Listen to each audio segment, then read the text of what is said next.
जय हिंद साथियों, आपके अपने ऑनलाइन प्लेटफॉर्म लाइव गुरुकुल में एक बार फिर से आप सभी का हार्दिक स्वागत एवं अभिनंदन है। साथियों, हिंदी व्याकरण की आज की इस क्लास में हमें पढ़ना है रौद्र रस। क्या पढ़ना है साथियों? रौद्र रस। रौद्र रस। तो सभी साथी क्लास के अंत तक जरूर बने रहिएगा। तो आइए शुरुआत करते हैं साथियों रौद्र रस की। तो सबसे पहले जानते हैं कि जो रौद्र रस है वो क्या है, उसकी परिभाषा क्या है। साथियों, अगर हम रौद्र रस की अगर हम परिभाषा की बात करें तो साथियों जो रौद्र रस है इसका नाम ही क्या है? रौद्र रस। रौद्र जो है क्या है? ये संकेत करता है क्रोध की तरफ। किसकी तरफ?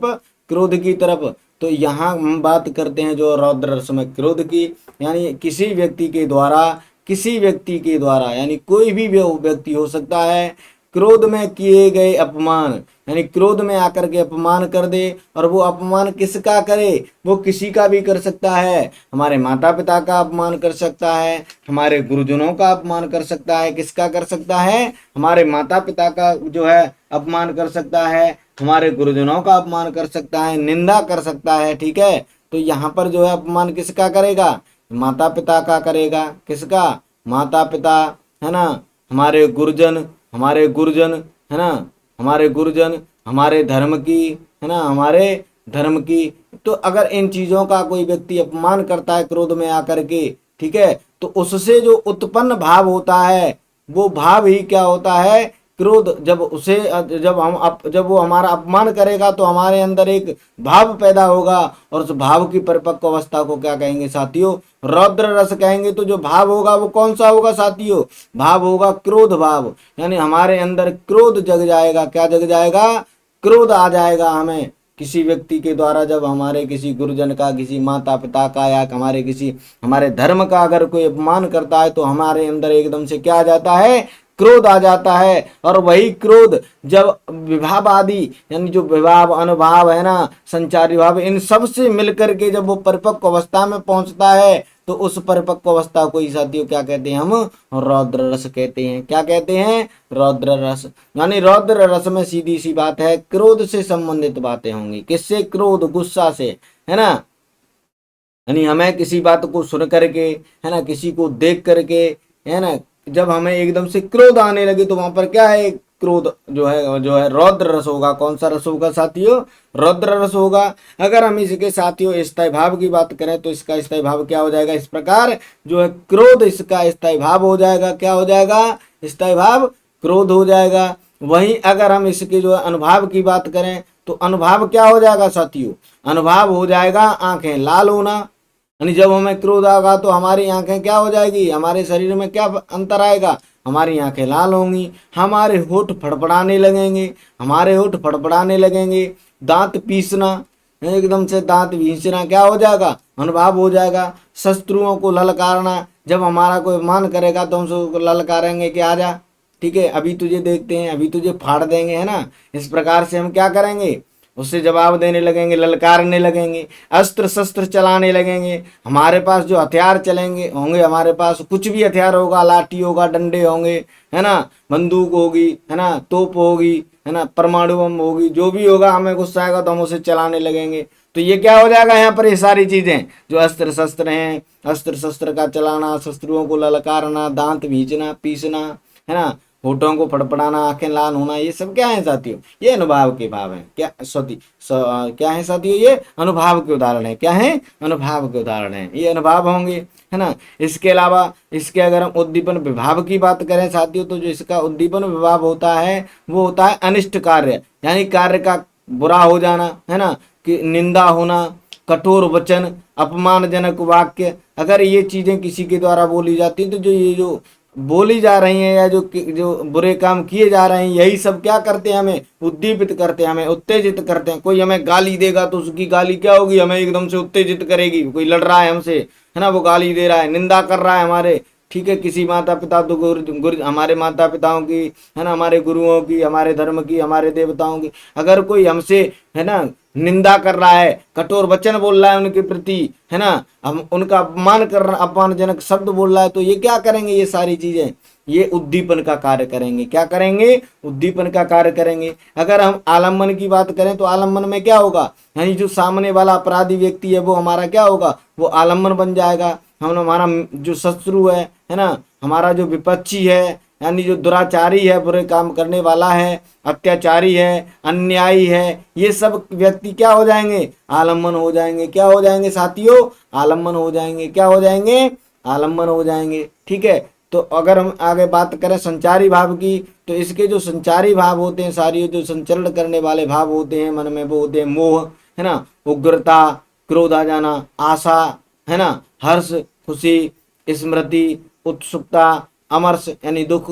ये सारी चीजें क्या होती है, अमर्ष क्या होता है, एक ऐसा दुख होता है जब हम किसी को अपने जो अपमान कर रहा है हम उससे बदला नहीं ले सकते हैं। ठीक है, तो यहाँ पर अमर्ष हो जाएगा, है ना। ये सबके सब क्या हो जाएंगे साथियों, यहाँ पर संचारी भाव हो जाएंगे। क्या हो जाएंगे, संचारी भाव हो जाएंगे। तो साथियों यहाँ तक इस प्रकार हमने जो रौद्र रस की परिभाषा, इसका स्थायी भाव, है ना, अनुभाव, उद्दीपन, आलम्बन, है ना, संचारी भाव, ये सारी चीजों पे चर्चा कर ली है। इन सारी चीजों को हमने समझ लिया है।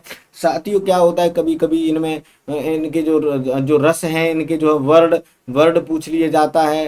वैसे तो पूछा नहीं गया, पूछ सकता है कि रौद्र रस का जो वर्ड होता है वो क्या होता है। तो साथियों जो रौद्र रस है, इसका जो वर्ड होता है वो होता है रक्त या लाल।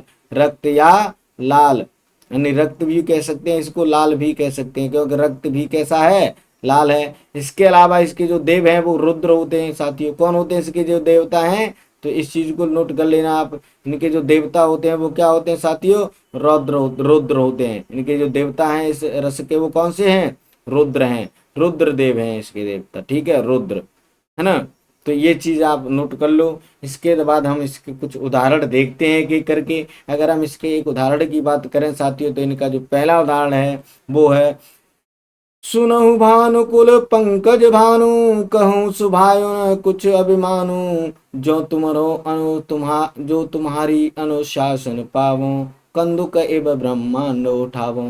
यानी यहाँ क्या कह रहे हैं, यहाँ ये जो बात हो रही है, ये हो रही है जब जब भगवान श्री राम धनुष को उठाने के लिए जाते हैं, है ना। और जो है श्री जो है लक्ष्मण जी हैं, वो ये बात कहते हैं उन्हें जा करके, है ना, जो वहां पर सभा में लक्ष्मण जी कहते हैं कि हे भैया तुम चले जाओ, इसको उठा लो जा करके, है ना। तो वहां ये क्या कहते हैं गुस्से में आकर के, सुनो भानुकुल पंकज भानु, हे सूर्य कुल के सूर्य भगवान श्री राम, कहूँ स्वभाव में कुछ मानू, मैं अपने स्वभाव से कह रहा हूँ, अभिमान से नहीं कह रहा।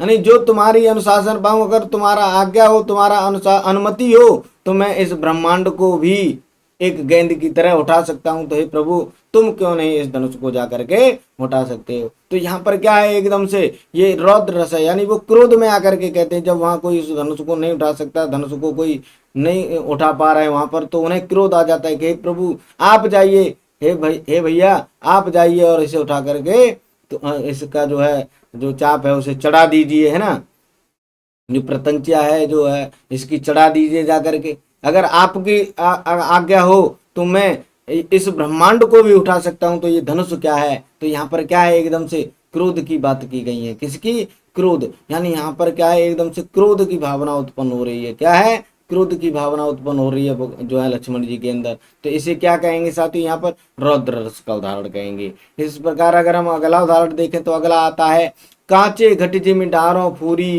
यानी ये कहते हैं कि भगवान जो है लक्ष्मण कहते हैं कि इस जो ब्रह्मांड को उठा करके मैं कच्चे घड़े के समान फोड़ सकता हूँ।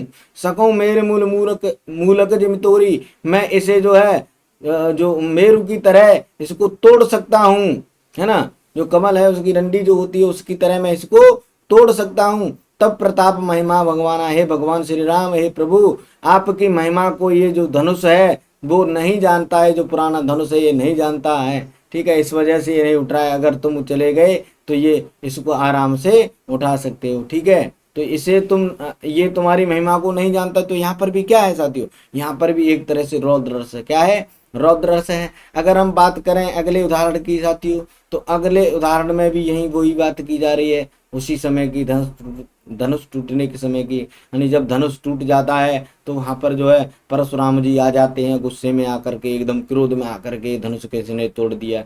तो जब वार्तालाप होते हैं भगवान जो है परशुराम के और लक्ष्मण के, तो लक्ष्मण जी गुस्से में आकर के कई सारी बातें कह देते हैं। तो उन बातों को सुन करके जो परशुराम जी को और ज्यादा क्रोध आ जाता है। वो कहते हैं, सुनत लखन के वचन कठोर, यानी लखन के लक्ष्मण के जो कठोर वचन है उन्हें सुन करके परशु सुधर धरेऊ कर धोरा, अब जान देर दो मोहि लागू, कटुबानी बालक बद जानू।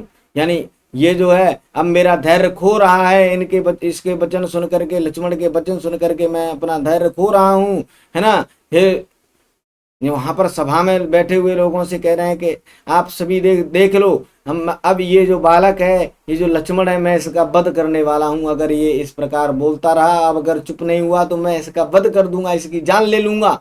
तो यहाँ पर क्या है साथियों, एकदम से क्रोध आ रहा है परशुराम जी को। तो यहाँ पर भी क्या है, रौद्र रस है, एक प्रकार से क्या है, रौद्र रस है। अगर हम बात करें अगले उदाहरण की, तो यहाँ पर क्या है, अगले उदाहरण में है, श्री कृष्ण के सुने वचन अर्जुन क्रोध से जलने लगे, अब सब शोक अपना भुलाकर करतल युगल मलने लगे, है ना। तो यहाँ पर क्या है, यहाँ पर जो है, श्री कृष्ण और अर्जुन की बात की गई है। यानी जब महाभारत का युद्ध चल रहा था, तो अर्जुन अपने जो है सगे संबंधियों को देख करके जो है युद्ध नहीं कर रहे थे, डर रहे थे, है ना। उन्हें डर लग रहा था, उन्हें दया आ रही थी, ठीक है, उन सब पर, कि ये सब मेरे चाचा ताऊ भाई बहन, है ना, बंधु हैं, है ना।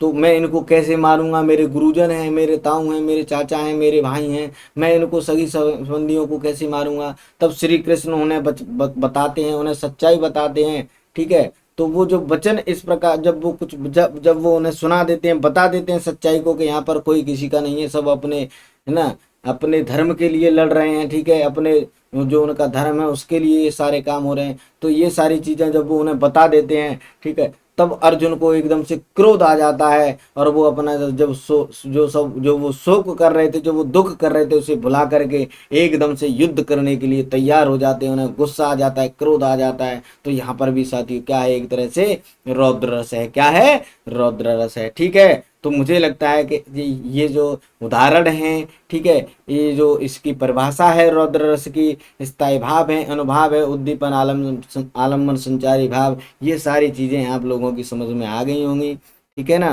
तो आज के लिए इस क्लास में केवल साथियों इतना ही है। मिलते हैं अगले क्लास में। अगर आपको साथियों हमारा ये वीडियो अच्छा लगा है तो आप इसे लाइक शेयर कर सकते हैं, ठीक है। अगर आप चैनल पर नए हैं तो इसको जो है सब्सक्राइब कर लें चैनल को, और नोटिफिकेशन पाने के लिए हमारा जो बेल आइकन है उसे भी दबा लें, जिससे कि आपको नोटिफिकेशन समय पर आ जाए, ठीक है, जैसे ही हमारा अगला वीडियो अपलोड होता है।